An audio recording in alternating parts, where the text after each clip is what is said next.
So today's video is going to be about my friend who unfortunately passed away, but I got a surprise from him, an unexpected surprise actually, when he left something in his will.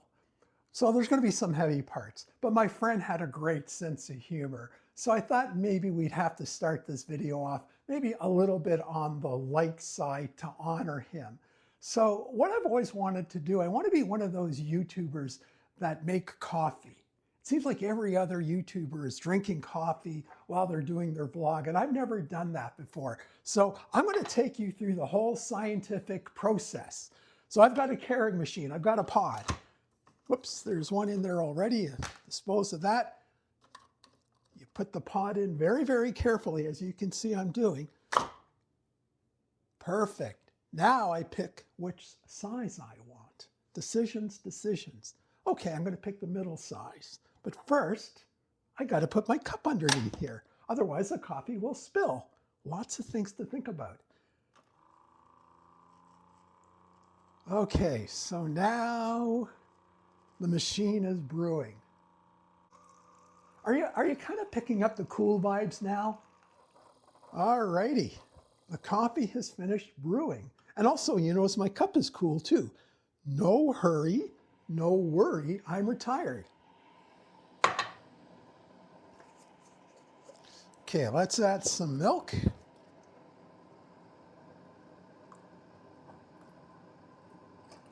Perfect.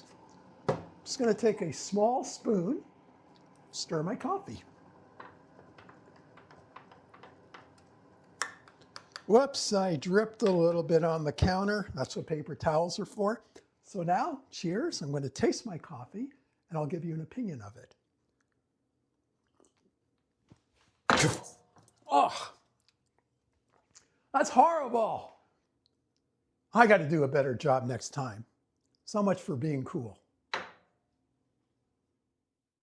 Hi again, everybody, and welcome to Retirement SOS. My name is Ernie. So my friend passed away at age 69 from Alzheimer's.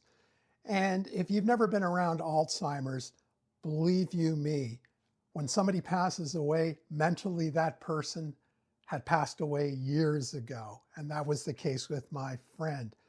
And physically, he died at age 69. And unfortunately, he'd been sick for the past 10 years. So I met my friend in the 1980s when we were both working for the same company. He was in scheduling, I was in purchasing, so we always worked very closely together. But that didn't bond us. What really bonded us was baseball. We loved playing baseball. We would attend Toronto Blue Jay games, and we even took a road trip to Cooperstown one year to visit the Baseball Hall of Fame. But unfortunately, once he got ill, and as I said, around 10 years ago, that all came to a stop.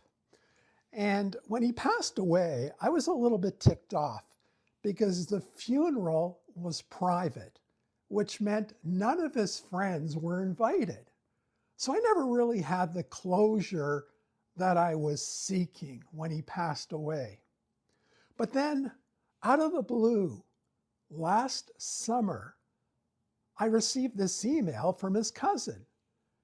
And the cousin stated that my friend had left me something in his will. And I certainly wasn't expecting it. I've never had a friend leave me anything before. The only thing that anybody's ever left me in their will is my parents. So I made arrangements with the cousin to show up about a couple of weeks later. And his house is about 15 kilometers from where I live. But as I was driving to his house, I kept reminiscing about all the crazy things that we did together. And as I got closer to the house, I was, I don't know, it was just this really strange feeling. It was almost like a spooky feeling as I walked towards the front door, knocked on the door, and she answered. And I stepped in the house, and not seeing him there, and the house being so quiet, I don't know, I was just getting choked up about this whole thing. And then she led me to the family room. And in the family room were their series of sports books. And I would say there were probably around 200 sports books neatly on these shelves. And that's what my friend left me, all his sports books. but there's no way I can take 200 sports books home. And if I did, I think my wife, Beth, would probably start divorce proceedings because we don't have any room for 200 books. And I kind of got the impression that the cousin wanted me to take as many as possible, perhaps maybe half the collection, maybe 100 books, because then they're going to be responsible for getting rid of them. But I explained very nicely what I could do. So what I decided is that I decided just to take 2 books in his honor. And here are the books that I decided upon. The first book is called The Game, written by Ken Dryden.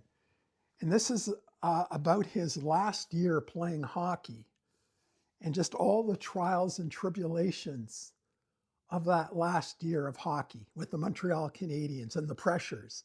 And it's apparently one of the best-selling books in Canada. So I've always wanted to read it. So that was the first book that I chose.